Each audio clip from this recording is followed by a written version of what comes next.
home of the soul, built by Jesus on high, where we never shall die. It's a land where we'll never grow old. Never grow old, never grow old, in a land where we'll never grow old. Never grow old.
At good morning again to our brothers and sisters, wherever you are. May the Lord bless you. May the Lord provide your needs. And thank God for another opportunity that we had in our Bible program here in Newman every morning, developing a strong faith to God. And I praise God that we have another day. And I believe the Lord will minister our heart this morning. It is important that we have the Word of God early in the morning. No, mas maganda po, meron po tayo napapakinggang salita ng Diyos. Bakit po? Kasi mahirap gumising at gumawa sa isang araw na ang puso ay mabigat. Ang puso ay may dinadala na kabigatan. Kaya magpasalamat tayo na merong salita tayo ng Diyos na magbibigay sa atin ng maayos na puso. Mahirap po magkaroon ng maayos na puso. Mahirap po magkaroon ng maayos na espiritu ngayong umaga kung wala po ang salita po ng Diyos. Kaya nagpapatuloy po kahit sa ganito pong pamamaraan ay makapagbahagi tayo ng salita po ng Diyos. I hope tayo po ay pinagpala kahapon at salamat po muli sa inyo pong panalangin. Kami po ay nakauwi ng mapayapa. Marami kami nakikita ng mga nasiraan at mayroong mga na total trek ng mga sasakyan sa daan. Pero salamat po, kami po ay iningatan ng Panginoon. Thank you for your prayer. And thank God that in spite of there's a total trek car while we are driving, praise God, we arrived safely in our destination. Thank you for your prayers. All right, let's study the Bible again and let us have words from God this morning. Okay, good morning again to our brothers and sisters, wherever you are. Magandang umaga po sa inyong lahat at salamat po sa Panginoon na tayo po ay naparito po ngayong umaga. Okay, masaya po ba kayo ngayong umaga? Amen? Masaya po ba? Good morning sa bawat isa. Good morning sa mga kapatiran natin dyan. Good morning, Brother Jobs. Good morning to my wife, Sir Ronlet. Good morning, Brother Gerald. Good morning po. Good morning, Sister Clarice. Good morning, at Sister King and family. Amen. Good morning, Sister Lady Lee. Amen. At good morning po sa Nanay Amelia. Good morning po. Nanay Lorlena. Good morning. And to all brothers and sisters in the Lord. Amen. Kaya salamat po sa Panginoon na meron tayong programang ganito. Again, mga kapatid, napakahalaga ng salita na ng Diyos. Okay? Ito magbibigay sa atin ng maayos na puso sa umaga pa lang. Pagka wala tayong narinig ng salita ng Diyos, huwag tayong umasa na mayroon tayong magandang espiritu o magandang puso. Ang magbibigay lang sa atin ng magandang puso at magandang espiritu sa umaga, walang iba kundi ang Diyos at ang kanyang salita. Okay? Praise God. All right? The only way that we had a good spirit this morning, a good heart, and we can cast out all negative thoughts from the devil, cast out all the devil lies, is when we have God and His words. All right? I hope it prepare us. So open your Bible please. At nagpapasalamat po ko na nagpapatuloy tayo sa gawain ng Panginoon. Okay? Open your Bible sa 2 Samuel chapter number 9, please. 2 Samuel chapter number 9. At tayo po ay magpapatuloy. Okay? 2 Samuel chapter number 9. Same chapter. And I believe the Lord will bless us this morning again and again. Amen? Pagpapalain po tayo ngayong umaga mula sa salita po ng Diyos. Verse number 13. Okay? Verse number 13 in 2 Samuel. Verse number 1, and then we will drop down in verse number 13. The Bible says, and David said, okay, is there yet any that is left of the house of Saul that I may show him kindness for Jonathan's sake? Okay, and last verse, sign natin, verse 13. So Mephibosheth dwell in Jerusalem, for he did it continually at the king's table, and was lame on both his feet. Dear God, Father in heaven, we come to you in prayer. Please use your servant as I pass your information to your people. Because if you don't use me, I'm just good for nothing. And I pray, oh God, please help us. Give us a right spirit. Create in us a clean heart and renew a right spirit. That's what we really need every day. And in order for us to have a right spirit and a clean heart this morning is you and your words. Father, help me so that I can pass your information to your people. Lord, please save the unsaved. And Holy Spirit of God, please give us understanding, humble heart, and teachable heart this morning. Guide us in all truth, that we promise we will bring back the glory for thou art worthy to receive. This is our prayer. In Jesus' name, amen and amen. Okay, so salamat po sa Panginoon. Okay, so again, this is the chapter. Again, is all about that kind of grace, and is about the kind of grace that reaches out to understand the undeserving and lifts them out of their conditions. Ano ho? So, diyan po natin natutunan po yan. Okay? At makikita rin po natin ito, no? This morning, okay? If you really understand, I want you to tell you that there is hope in the Lord Jesus Christ. Do not forget that. Some already enjoy this kind of grace. Some of us not. So it is important that each everyone understand this one, because this chapter, this message, will be a mere reminder of what Jesus has done in and for all of us. Okay? Wherever you stand, brothers and sisters, God will save you. And you will understand here in this passage today that David, as he extend his kindness and grace to a man named Mephibosheth, you will understand here that David take Mephibosheth from the poor house to the king's house. Are you there, amen? Kita nyo po yan. We already talk about this 2 weeks now. So I hope you know the story. And we do know that what David did for Mephibosheth is Jesus can do for you. Jesus of the Bible is not just part of God. Jesus of the Bible, brethren, is not lesser God. Jesus of the Bible is equally to the Father and to the Holy Spirit. He is God and God's Son and Son of God. David did for Mephibosheth is a great example that Jesus can do for you and much more too. Ganun po yan.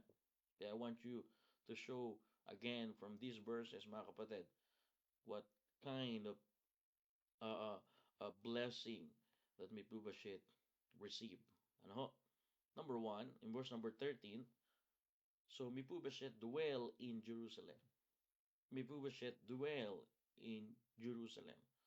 What does it mean?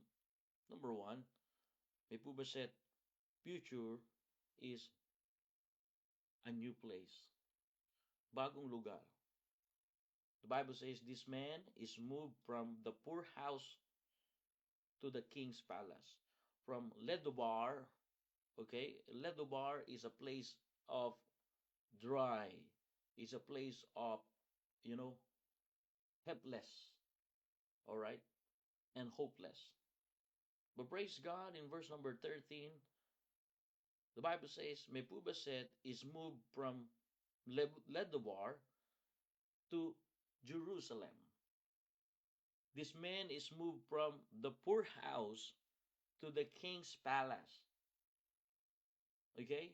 He is taken from nothing, and the Bible says, and given everything. He has a new place to live his life. And brothers and sisters, let me tell you this morning, ngayong umaga, huwag kang papayag na ang diablo mag-i-insert sa isipan mo, okay? Lagi na lang ganito ako. Lagi na lang akong nahihirapan. Huwag kang papayag. Alisin mo yung masamang espiritu na yan. Dahil ang Diyos ay inilagay ka sa magandang kalagayan ng buhay mo. Balikan mo lang kung anong kalagayan mo noon. Balikan mo lang kung sino tayo noon. Balikan ko lamang po kung sino po ako noon, ay makikita ko kung anong kalagayan meron tayo ngayon. Pagka binalikan ng mga kapatiran dito, ang kalagayan natin noon, ay makikita mo kung paano ka pinagpaalan ng Diyos. Kung makikita lang ni Brother Gerald yung kalagayan niya noon, ay makikita niya kung paano siya pinagpaalan ng Diyos. Andito ba si Brother Michael Alarcon? Kung makikita lang ni Brother Michael Alarcon yung kalagayan niya, ay pambihira, sa totoo lang. Ay salamat sa Panginoon, wala ka na sa kalagayan na inaalipin ka ng kasalanan. Marami tayo dito na inalipin ng kasalanan. And the same, what happened to Mephibosheth, this man, brothers and sisters, is taken from nothing and now given everything. Verse number 13, so Mephibosheth dwelt in Jerusalem, for he did eat continually at the king's table and was lame on both his feet. Imagine, brothers and sisters, Mephibosheth, future, brethren, is a new place. And let me tell you this, brothers and sisters, this man is moved from Lodebar. All right? Okay? To Jerusalem. This man is moved from the poor house to the king's palace. He has a new place. Imagine, to live in his life. You have a new place now, brethren, to live in your fullest potential. Either amen. You are in a new place that there is a real joy and contentment. There is a new place that no fear and regrets. Either amen. Nasa maayos ka ng kalagayan. How can I say that you have a new place? Oh, brethren, don't talk about temporal place. Don't talk about this temporal infested sin world. The Bible says it is with the child of God that can enjoy a new place. Either amen. Do not forget that we are brought out of the horrible pit called hell and given a brand new life to live for His glory up in heaven. Either amen.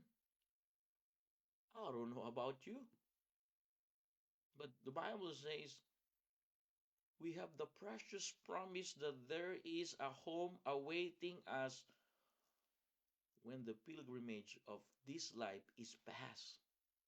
You know, everything changes with the King comes calling. Bible says in John chapter 14 verse number 1, let not your heart be troubled. Believe in me, believe also in God. Because in my Father's house are many mansions. John chapter 14.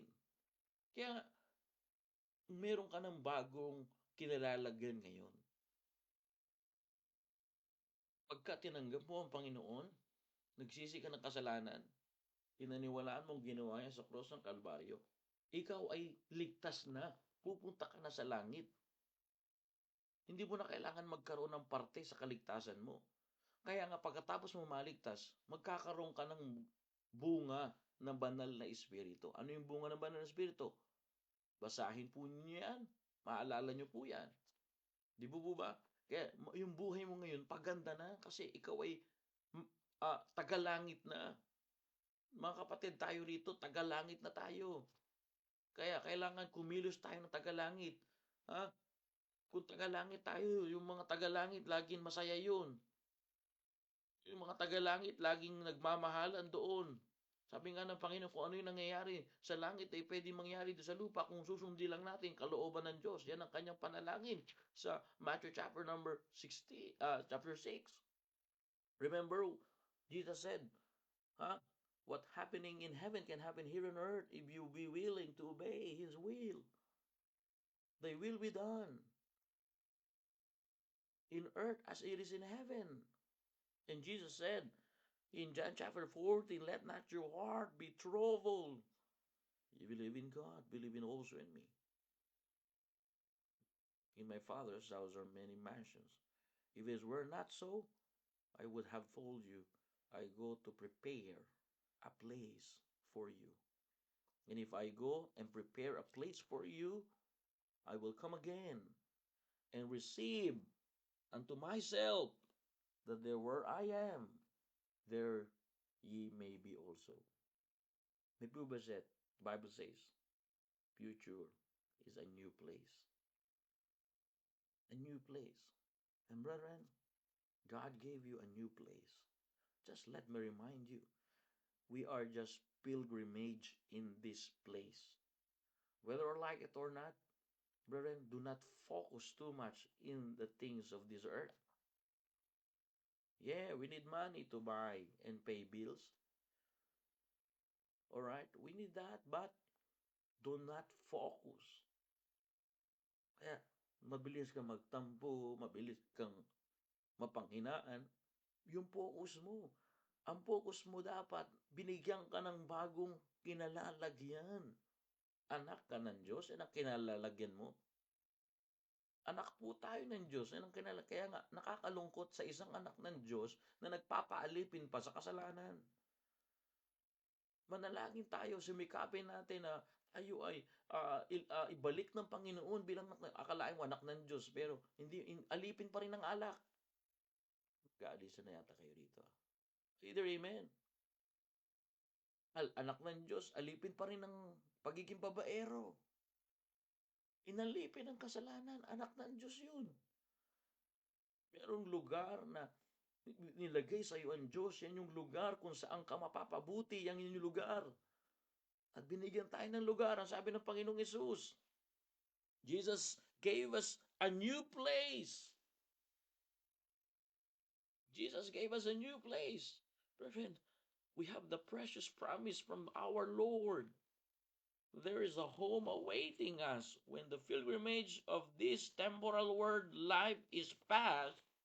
Jesus said, all right, let not your heart be troubled. Amen. Believe in God, believe also in me. In my Father's house are many mansions.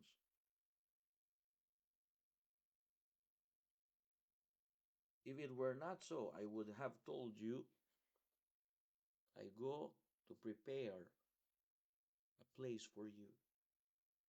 See, from the very lips of the Lord, with a precious promise, He said, I would have told you, I go to prepare a place for you. And if I go and prepare a place for you, ano sabi ng Panginoon? John chapter 14, verse number 3, I will come again and receive you unto myself, that where I am, there you may be also. Di ba napakaganda? Kaya nga, meron ka ng lugar na pupuntahan sa langit na bago. Meron ka pang bagong lugar din na pinupuntahan ngayon dito sa lupa. Mahirap naman, tagalangit ka, tapos nakikita ka diyan sa maka-impyernong lugar. Alam mo yun, anak ka ng Diyos, pero inaalipin ka ng kasalanan. Kailangan mong humangingi ng kapatawaran sa Diyos para tayo lahat, ano? Ikaw at ako, tayo lahat, mag-enjoy bilang anak ng Diyos kasi inilagay ka ngayon sa bagong lugar. Baka-harsh nyo naman po magsalita. Grabe naman yung word na makaalipin ng kasalanan. Mga kapatid, matindi na ang dyablo ngayon. Ang gusto ng dyablo, magkaroon tayo ng pagtitiwala sa mga teknolohiya. Hindi nyo ba alam? AI is one of the tool of Satan. Be careful to use that.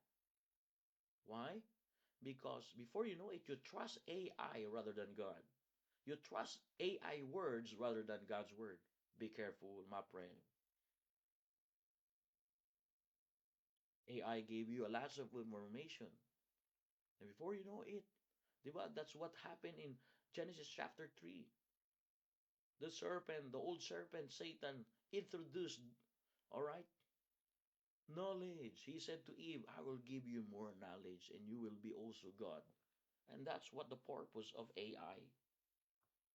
Giving you more knowledge so that you can trust yourself, trust the technology AI rather than God. Be careful, my friend. And brothers and sisters, member of our church, they already baptized here. Personally, I already baptized you. Let me tell you this. God gave you a new life and a new place. Either amen. Do not forget that. Pinapaalalahanan lang tayo ng salita ng Diyos. May bagong lugar ka na. Tapos, lilalayo ka pa sa ibang lugar. Kailangan ma-rebuke tayo ng salita ng Diyos. Kung mayroon ka ng bagong pinupuntahan ngayon na lugar, na itong lugar na to ay binigay sa atin ng Panginoon, dito tayo, ito yung refuge natin, dito tayo mapag-iingat ng Diyos. Huwag ka nang aalis dyan. Nakabalik ako sa simbahan. Ang laki ng natutunan ko. Hindi na talaga tayo babalik doon sa lugar kung saan ka pwedeng alipinin ng kasalanan. Nandito na yung lugar na binigay sa'yo ng Diyos. Akalain mo anak ka ng Diyos pero namumuhay ka pa rin sa kasalanan. Kaparusahan yun, nakakalungkot yun. Kaya naaawa din ako sa mga ganun. Sabi nila, ba't araw-araw ka nagba-Bible? Di kaya ta sa Bible Hindi mo lang naiintindihan. Maraming tao na kailangan ng salita ng Diyos na inaalipin ng kasalanan. Hanggang ngayon inaalipin ng alak. Hanggang ngayon inaalipin ng sama ng loob. At ang alam ko, ang salita lang ng Diyos ang kaya magbago ng puso't isipan ng tao. Kaya, mga kapatid, lumago tayo. Para pagka lumago rin tayo sa salita ng Diyos at natutunan natin na may pamuhay ito, mai-extend din natin. Nandiyan na po kayo? Binigyan tayo ng Panginoon ng bagong lugar. May pangako, pupunta tayo sa langit. Pero habang nandito tayo sa lupa, binigyan ka rin ng bagong lugar. Kaya ikaw rin ay naandagdag sa simbahan. Yun yung bagong lugar mo. Wala nang the best na lugar. Yung simbahan na pinaglagyan sa'yo ng Diyos. Lalo na yung simbahan na nagtuturo ng Ebanghelyo ni Kristo. Abay, ingat din tayo sa simbahan. Dapat yung simbahan na mararamdaman mo ang Diyos. Pagka nagpunta ka sa simbahan na yan, nakikita mo yung salita ng Diyos. Pag nagpunta ka dyan sa simbahan na yan, nakikita mo yung kasagutan ng Diyos sa iyong panalangin. Pag nakita mo yung simbahan na yan, nababago ka. Hindi yung simbahan na hindi ka nababago. Di po ba? Amen? Right here in the text, this is the message here. Mephibosheth dwell in Jerusalem. But if you read the previous verse, Mephibosheth came from the place Lodebar, a place of nothing, barren. But praise God, this man is moved from the poor house to the king's palace. He is taken from nothing and given everything. Mephibosheth has a new place to live in his life. Brothers and sisters, Christian, do not exchange your eternal thing for just temporal thing. God gave you a new place to live in his life. Either amen? Bible says, but as many as receive him, what the Bible says, God gave you power to become the son and daughters of God. And we are brought out of the horrible pit and given a brand new life to live for his glory. Imagine. And brethren, Jesus said, I would have told you, I go to prepare a place for you. God gave you a new place as a child of God.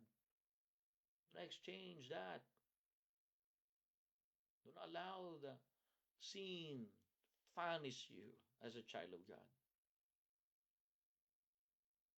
Jesus already overcome sin, death, and Satan. And we can live victoriously with hope and contentment, without regrets, without fear. Either amen? Simple lang. Paalala lang sa mga kapatiran, binigyan ka ng bagong lugar. Pag lagi mo iniisip yan, blessing yan. Hindi ka tatama rin pumunta ng church. Hindi ka tatama rin magpasalamat para magpunta ng church. Kaya tayo nagpupunta sa church para magpasalamat. Kaya tayo nagpupunta sa church para pagpurihan ng Diyos. Kaya tayo nagpupunta sa simbahan para tayo ay makapagpatuloy sa kanyang salita. O, hindi ka tatama rin yan. Bakit? Binigyan ka ng bahay eh. Binigyan ka ng bagong lugar eh. Di ba? Ang mga tamad na pumunta sa simbahan, yun yung nakakalimot sa ginawa ng Panginoon sa buhay nila. Mga kapatid, may binigay na bagong lugar para sa iyo. Doon ka dati sa lugar na inaalipin ka ng kasalanan. Doon ako dati sa lugar na inaalipin ako ng kasalanan. Pero ngayon, nandito na ako sa lugar na safe. Nasa kalooban ng Diyos. Tito si Mebubaset nasa lugar na wala talaga siya. Bukod sa siya ay lumpo, ay wala talaga siyang, walang pagkain doon sa Lodebar. At barin yun, hindi ka makapagtanim doon. Pero ngayon, namumuhay na siya sa Jerusalem. Nagpapatuloy pa yung mga pagpapala. Kasi nasa lugar yan. Tanungan, anong lugar meron ka ngayon? What kind of place that you live? I'm not saying the house or kind of house that you have. What I mean, your situation, your condition in the sight of God, what kind,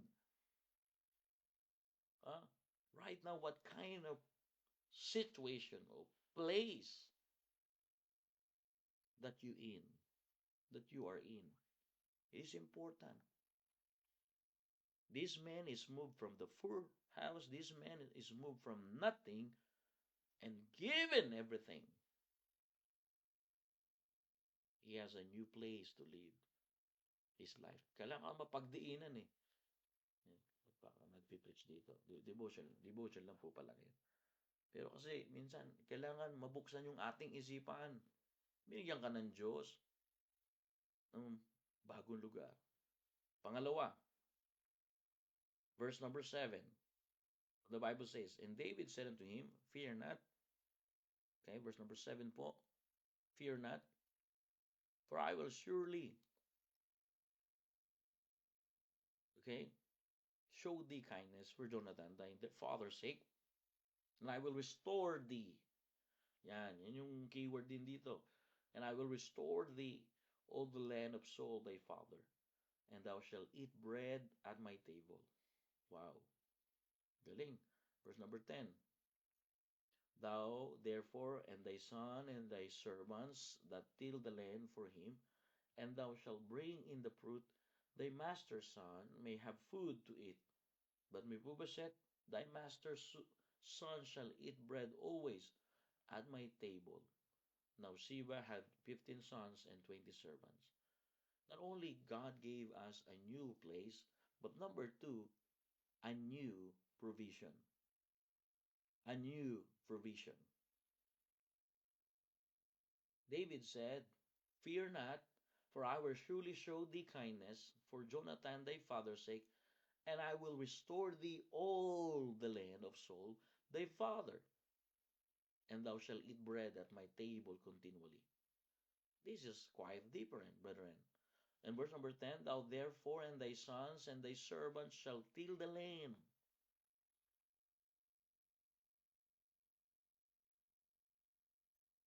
Thou bring in the fruits. King David said to Ziba, the servant of Mephibosheth, I will give you food and your sons and sons. And now the Bible says, verse number 10, now Ziba, all right, had 15 sons. Imagine, not only God gave you a new place, not only David gave Mephibosheth, Mephibosheth, he was taken from nothing. And the Bible says, according to the Word of God, and given everything, that's a new place. But not only that, in verse number 7 and 10, notice that we are told 4 times that Mephibosheth is going to eat from king's table. 4 times. In the Bible, in the Word of God, if it's 3 times, it means it is important. But this time, we are told 4 times that Mephibosheth is going to eat from king's table. What does it mean? This implies that his every need is going to be met out of the resources of the king. This implies that he is to live as if he were a king's son. And the king is going to take care of him from day forward. A new provision.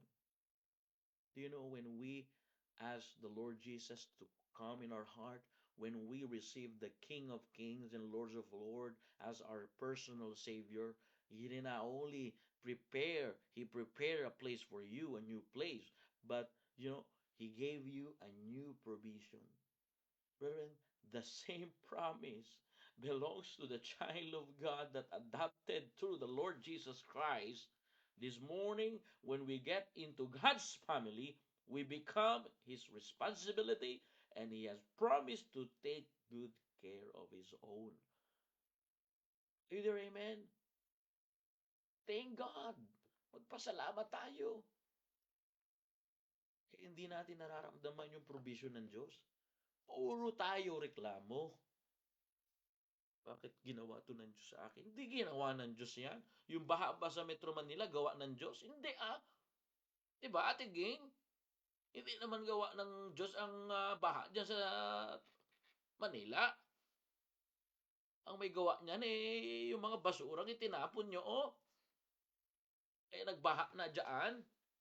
At ang sisi sa Diyos. Sisi tayo ng sisi sa Diyos. Bakit may baha?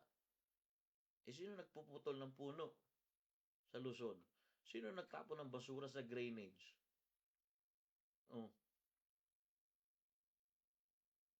Yan na, nagsiuwian na.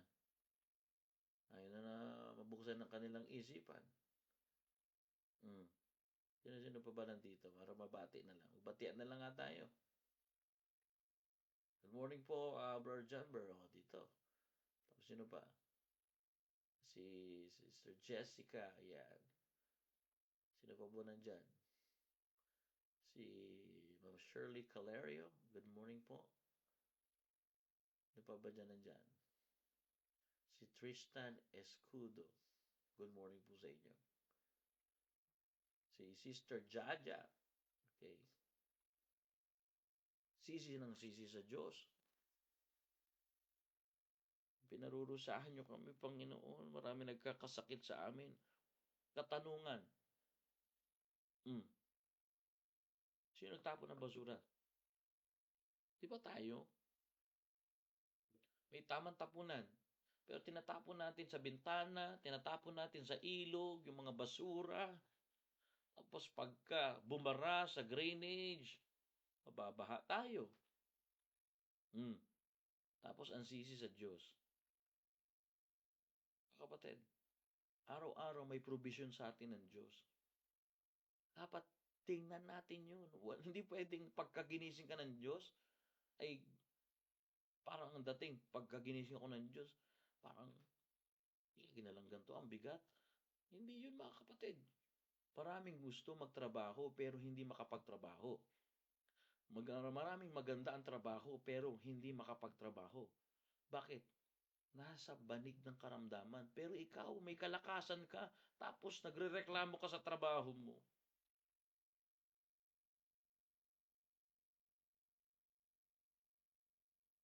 Ano pa man ang trabaho natin, mga kapatid, huwag natin titingnang maliit yan. Pag tayo naging matapat sa anumang pinagkaloob sa atin ng Panginoon, palalaguin niya yan. Pero titingnan niya muna, ititest niya muna kung sa maliit pa lamang, hindi ka na mapagkatiwalaan niya. Paano kanya pagkakatiwalaan sa malaki? Kaya dito sa simbahan, huwag tayo magmadali. Kung ano pinagkatiwala ng Diyos, i-enjoy natin kasi yan ay provision galing sa Diyos. Ariyan po kayo? Is that in the Bible? It is. Verse number 7, verse number 10, and verse number 11, and then last verse, verse 13. Notice that we are told 4 times that Mephibosheth from the place of nothing and now given him everything. The Bible says he's going to eat from the King David table. What does it mean? This implies that his every need is going to be met out of the resources of the king. And he is to live as if he were a king's son. Imagine, he was adopted by King David. And brethren, the same promise, Christians, the same promise belongs to the child of God this morning. When we get into God's family, we become his responsibility, and he has promised to take good care of his own. And thank God, brothers and sisters, everything changes when the king comes calling. Everything changed, brethren, when God gave you a new provision. Either amen. That's why we believe that God never blessed dishonesty. We need to be honest. God never,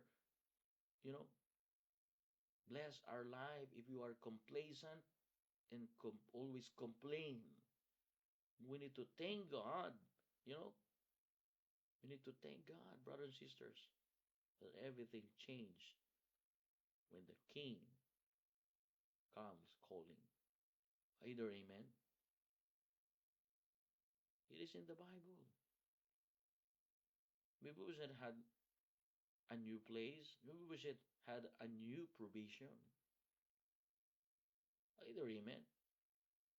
Nandiyan na po kayo. Mephibosheth, kitang-kita natin mga kapatid. God gave him new provision. Bago. Bago talaga mga kapatid. Kalahin mo, nabubuhay lang siya ng simple. Nabubuhay siya, mga kapatid, na may dinadalang karamdaman. Pero, ito na ang sabi ng Biblia. Binigyan siya ng provision. God show us through David, brothers and sisters, that kindness bring new provision. Right here the text. 7, 10, and 11, 13. 4 times in the character it say Mephibosheth would eat at the king's table continually. What does it mean? This was more than food. This is a privileged life. It was acceptance. It was honor. It was belongings. Brothers and sisters in the Lord, a new provision is acceptance, honor, and belonging. Is more than food. Sometimes we talk about provision of God is food, temporal things. The brethren, 4 times, the Bible says, new table and fellowship. Imagine, when God gave you a new provision, it's all about new table and fellowship. It means new connection to Him. Intimate relationship to Him. Yan yung provision ng Diyos sa iyo. Yan yung provision sa akin ng Panginoon. The Bible says, right here in the text, a new table or a new support. What does it mean? a picture of how God gave us a new provision in Christ. We have a new table of fellowship. We have a new table of throne of grace. Ano? Tatandaan natin, lahat tayo rito. Pwede nang magkaroon ng direct access sa Diyos. Yan ay provision ng Diyos. Pwede tayo ngayon lumapit sa ating tatay. Ewan ko na lang po sa inyo, pero ngayong umaga, tandaan natin, makikita nyo po yung provision ng Diyos dito. Hindi lang to yung patungkol sa pagkain na kasi minsan doon talaga tayo nakatingin eh. Kaya nga, tinatanggal muna ng Diyos yung appetite natin sa ating physical. Gusto niya muna lumago tayo sa spiritual. Narinig na po kayo? Yung appetite. That the devil can use so much appetite. Appetite in sex, appetite in food, appetite. But, it is important that we understand that God gave you a new provision to remove your physical appetite. Everything. Friend, the Bible says, Mephibosheth eat the king's table continually. This was more than food. It was acceptance. It was forgiveness. It was honor and belongings. It was a new seat. Okay? Do you know what is the provision that we had? If you read Revelation chapter number 19, we have a new seat at his table. Either amen? Salamat tayo sa Panginoon. Pag yan ang laging laman ng isip natin, maiiwasan natin yung tampo-tampo na yan. Number 3, verse number 11. Bible says, verse number 11, Then said Siba unto the king, According to all that my lord, the king hath commanded his servant, so shall thy servant do. As for Mephibosheth, said the king, he shall eat my table as one of my king's son. Number 11, verse 11, number 3, not only Mephibosheth had a new place to live, not only Mephibosheth had a new provision to enjoy, but number 3, Mephibosheth had the new parents. Had the new parents. In our salvation, brethren, it is important. The same precious promise. When God gave you a new place, He said, told you, I'll prepare a place for you, Jesus said. And not only that, He gave you a new provision. You can sit in His table. But brethren, through the Lord Jesus Christ, we have a new parents. The same to Mephibosheth. Verse number 11, the servant named Sheba, he said to King David, According to all that my lord the king had commanded his servant, so shall thy servant do. As for Mephibosheth, said the king, he shall eat my table as one of my king's son. What does it mean, brethren?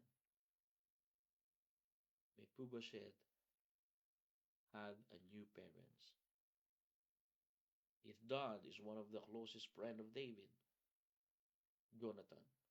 But now David adopted Jonathan's son named Mephibosheth. And now he is son also of King David. But in his part, Mephibosheth part, he had a new parents. Among all the things this man got, brothers and sisters, the most precious was a new relationship with David.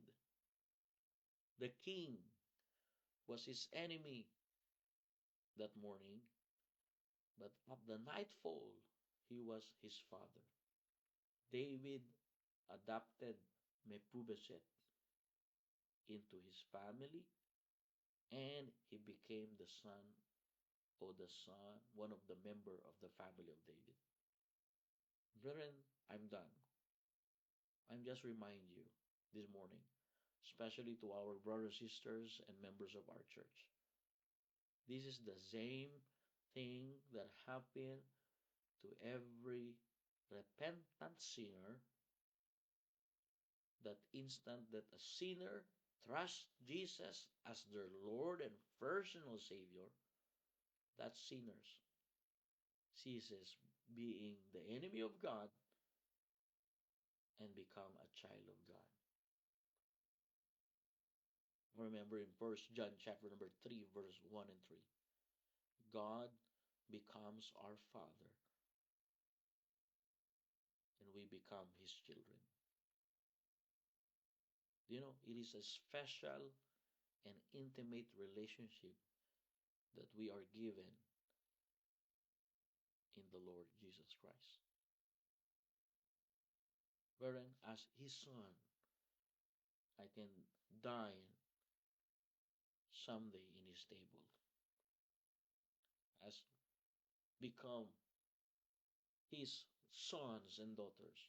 Someday, you and I will dine at the tables of our Father up in heaven. You and I can fellowship with Him. You and I can come before His throne. Whenever we need Him, we can be as close and as intimate as we want to be with our Heavenly Father. Do you know, God the Father, He never changed. He changes everything when we come and call it. Meron tayong bagong magulang. Kaya bilang anak ng Diyos, huwag tayong papayag na alipinin tayo ng kasalanan. Huwag tayong papayag na malungkot ka ngayon. Meron kang bagong lugar na kinalalagyan, meron kang bagong provision galing sa Diyos na pwede mong i-enjoy. At meron kang tatay na sa panahon na kailangan mo siya, pwede kang tumawag sa Kanya. You can call your Abba Father. Abba means daddy. You can call Him directly. And He said, come unto me. You know, those have burden and heavy burden, the Lord Jesus Christ said, I will give you rest. Diba? Salamat sa Panginoon. Okay? Ngayong umaga, salamat sa buhay na ito ni David at itong taong itong si Mephibosheth. Meron tayong natutunan. Kaya, sa totoo lang, ipaalala lang sa atin ng salita ng Diyos yung kinalagyan natin ngayon. Wala nang database sa kalagayan mo ngayon. Huwag ka mabuhay na punong-puno ng sama ng loob, punong-puno ng kalungkutan dyan. Alam mo ba, makinig ka, trabaho ng dyablo yan. Trabaho ng dyablo yan. And this morning, like Mephibosheth, the Bible is make it clear. The Bible is make it clear, brothers and sisters, right here, the passage that we read, this man is moved from nothing and given everything. He has a new place to live in his life. But not only that, we are told 4 times that Mephibosheth is going to eat from king's table. And do you know, brethren, this implies a new provision in his life. A new provision. Sometimes we question God's provision and care. Lord, where's your provision? But my question, do you trust Him? My question, do you follow and obey Him? My question, are you willing to obey His will? We question God's provision and care. We complain too much. But brethren, the same promise that David told to Mephibosheth is the same promise belongs to the child of God this morning. When we get into God's family, do you know, we become His responsibility. And He has promised to take good care of every child of God. Because He not only gave us a new place, a new provision, but brethren, when we got saved, when we born again through the Lord Jesus Christ, we have a new parents. We can call Abba Father. We have direct access through the Lord Jesus Christ. Ay ngayon, umaga, magpasalamat tayo. Huwag tayo puro reklamo. Okay? Magpasalamat po tayo ngayong umaga. Salamat sa Panginoon na iniligtas tayo ng Panginoon. Binigyan niya tayo ng bagong buhay. Kaya ang Biblia, sino man na kay Kristo na, ay bago. Kaya kung totoo mo tinanggap po ang Panginoon, huwag ka magpapapekto sa bulong ng dyablo. Huwag ka magpapapekto kung ano man ang pinapasok niya sa isipan mo ngayon at sa puso mo. Maging magalak ka dahil ikaw ay bagong nilalang. Bagamat nandiyan ka sa problema mo ngayon, ang pangako ng Diyos, hindi man niya maalis yung problema mo, pero kasama ka niya sa panahon ng problema ka. Marahil itong karamdaman na ito ay hindi mawala-wala, pero balang araw kasama mo ang Panginoon. Ganyan ang Panginoon natin. Ang Diyos at ang Panginoon natin. Ay po'y manalangin. Dakilang Diyos na makapangyarihan sa lahat. Salamat po sa umagang ito na pinagkaloob niyo po. Palain niyo po ang inyong pong mga anak. Try my best, O God, to inform and remind your people. Every day we need to develop our strong faith to God. Every day we need to trust you and trust your words. Thank you, Lord, for message, simple reminders for us. Like Mephibosheth. Thank you for using these two people to give us enlightenment. Mephibosheth had a new place. He has a new place to live in his life. So it is with every child of God. We are brought out of the horrible pit, according to Psalms chapter 40, verse 1 and 3, and given a brand new life through the Lord Jesus Christ. If any man be in Christ, we are a new creature. And thank you for that kind of new place to live. Not only that, Mephibosheth is going to eat from the king's table. It is a new provision. It is not all about food. It is more than food. It is all about acceptance. It is all about forgiveness. And that's a new provision from you, O God. You forgive our sins and cleanse us from all our sins. Thank you for that provision. The same promise that Mephibosheth received, and the same promise to the child of God. Thank you that we have new parents. David adopted Mephibosheth into his family. And the same thing that happened to every repentant sinners, the instant that sinners trust Jesus as their Savior and Lord, that sinners become child of God. Thank you for your grace. Thank you for your kindness. Salamat po sa lahat. Kung ito lang po naririnig namin bago sa umaga, hindi kami magre-reklamo. Hindi kami nakapokus kung anong meron sa bulsa namin, kung anong wala sa bulsa namin. Ang meron sa amin ay Diyos na kailanman hindi nagbabago. Palain niyo po ang inyong mga anak ngayong umaga. At salamat po, pinaalala niyo po ito muli sa buhay namin. Pinupuri ka namin, pinasasalamatan, Panginoon. We praise you, we honor you, we glorify your name, we magnify your words. Forgive us in our sins, cleanse us from our iniquity. This is our prayer in Jesus' name. Amen and amen. Alrighty. Thank you very much, brothers and sisters. And salamat sa inyong time. At kita-kitsa lang po tayo sa mga activities natin. And see you for our church activities. And let us be faithful to God. Okay? God bless you all. And all the glory belongs to God. Good morning again to our brothers and sisters. Salamat po. Okay? Kita-kitsa na po tayo. See you tomorrow for another episode of New Never Morning. Developing a strong faith to God.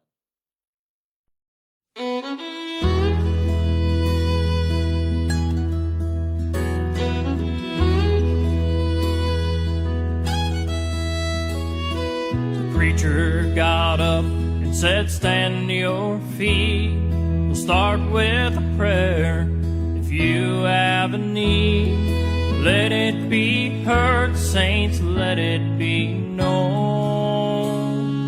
We're all a family, you're not alone. And that's when he saw her at the back of the church. Her silence and sadness cried out to her. The kind shepherd knew just what to say. I need to know before we pray. An unspoken request. Does anybody have one here tonight? Did you come with a burden you can share? A need in your life? Just lift up your hand to the one who can give you rest. Child, have no fear, Our God can hear an unspoken request.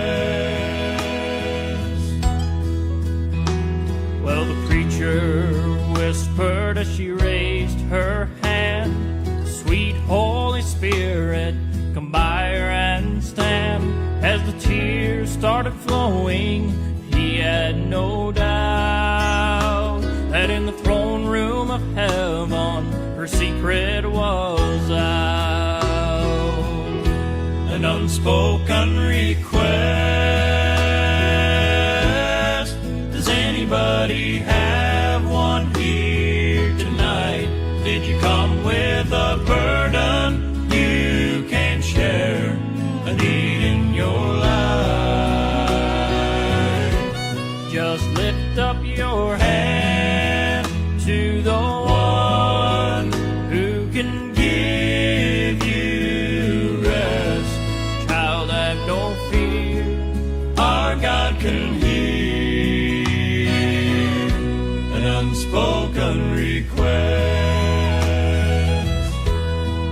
child, have no fear.